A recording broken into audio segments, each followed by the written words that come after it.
बोलो। हाँ। आज हम लोग पढ़ेंगे हिस्ट्री के बारे में, ठीक है। हिंदी में से कहते हैं इतिहास। तो इतिहास जैसे अगर हम लोग लिखेंगे, जल लिखेंगे तो इसका संधि विच्छेद ज प्लस लो, तो दो शब्द को मिला के जल होता है, ठीक है। तो इसी तरह से इतिहास का संधि विच्छेद इति जोड़ ई जोड़ आस बराबर इतिहास होता है, ठीक है।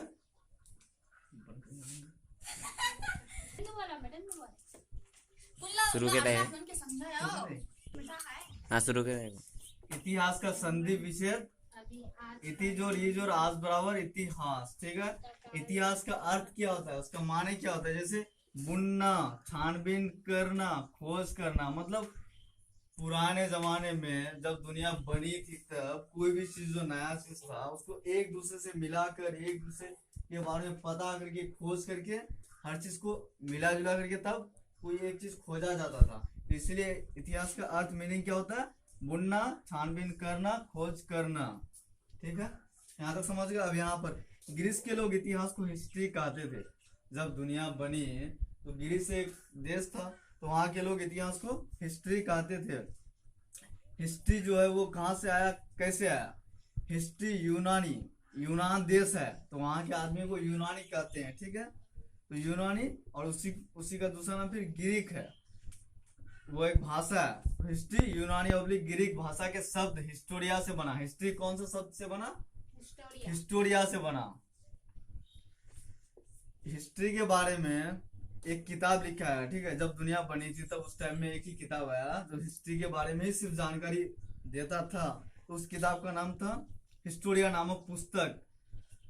तो बुक कौन था, किताब का नाम क्या था, हिस्टोरिया। ये नामक एक किताब था जिसके बारे में, हिस्ट्री के बारे में, जब दुनिया बनी थी सबसे प्राचीन काल में, तो उसके बारे में हिस्टोरिया नामक किताब में पूरा जानकारी दिया गया था। तो उसको लिखा था हेरोडोटस ने, ठीक है। तो बुक का नाम क्या होगा, हिस्टोरिया। वो कौन सी बुक थी, प्राचीन काल के बारे में जो जानकारी हमें हासिल होता है, तो उस किताब का नाम था हिस्टोरिया।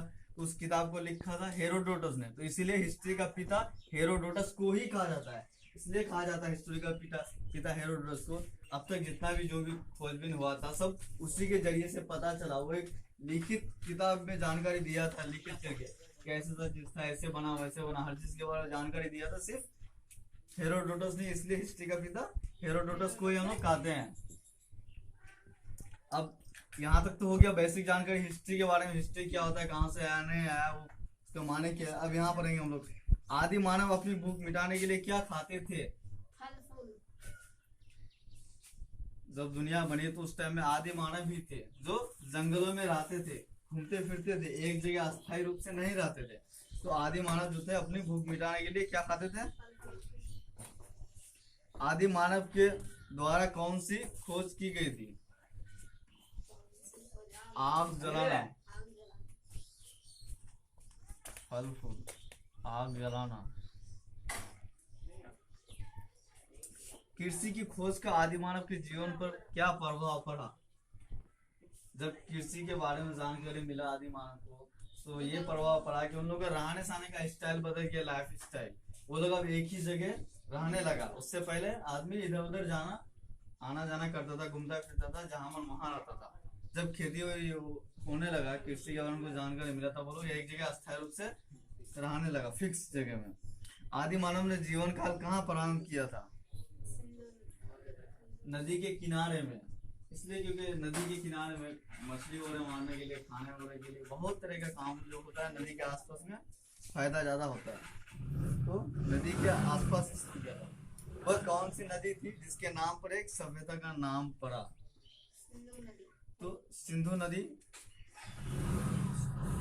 सिंधु नदी थी। सिंधु नदी के नाम पर ही सिंधु घाटी सभ्यता का नाम पड़ा, जिसे हम लोग आज भी सिंधु घाटी सभ्यता कहते हैं।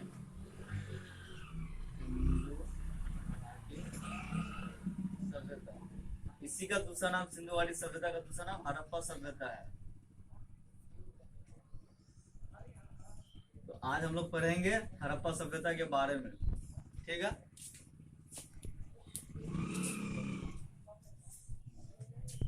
कहाँ बनाइए।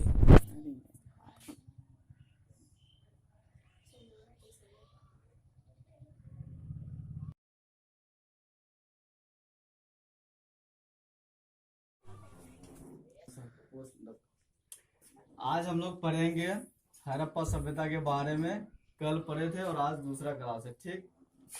वहां पर हड़प्पा सभ्यता के टाइम में किस किस तरह का हड्डियां मिला था उस टाइम में।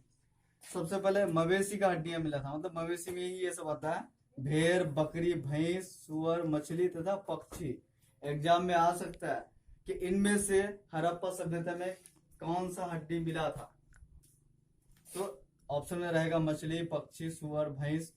और हड़प्पा सभ्यता में कौन कौन जानवर पालतू थे। हड़प्पा सभ्यता में कौन कौन जानवर पालतू थे उस टाइम में।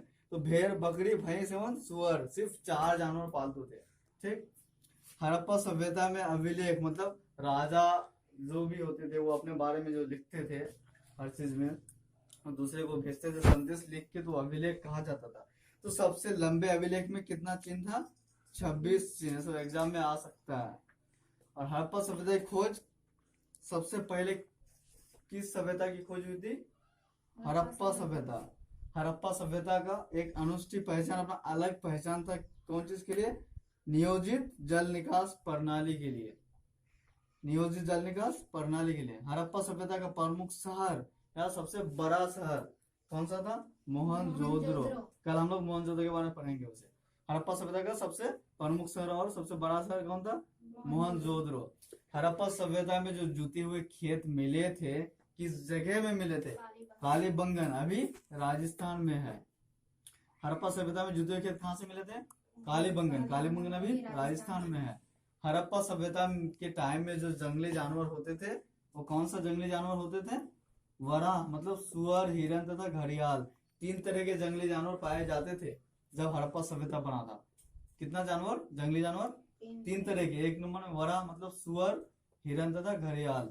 हड़प्पा सभ्यता किस श्रेणी में आता है, किस टाइप में आता है?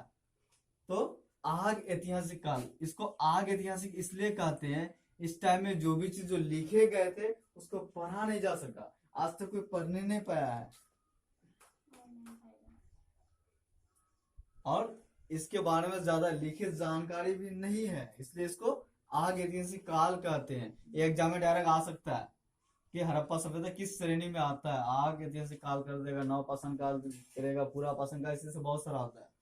और हड़प्पा सभ्यता में चावल सबसे कम पाया गया। वहां पर ऑब्जेक्टिव में आ सकता है कि सबसे कम खाने वाली चीजें क्या पाया गया थे हड़प्पा सभ्यता में? तो चावल सबसे कम पाया गया। हड़प्पा सभ्यता का क्षेत्रफल कितना था? 12,99,600 वर्ग किलोमीटर। हड़प्पा सभ्यता कितने एरिया में था, फैला हुआ था? तो 12,99,600 वर्ग किलोमीटर। हड़प्पा सभ्यता को हम कांस्य युग भी कहते हैं या कांस्य सभ्यता भी कहते हैं। क्यों कहते हैं हड़प्पा सभ्यता को? इसलिए हम लोग कांस्य युग की कहते हैं क्योंकि वहां पर तांबा और टीन दोनों को मिला के एक नया चीज का आविष्कार हुआ था, जिसको नया नाम कांसा दिया गया, ठीक है। और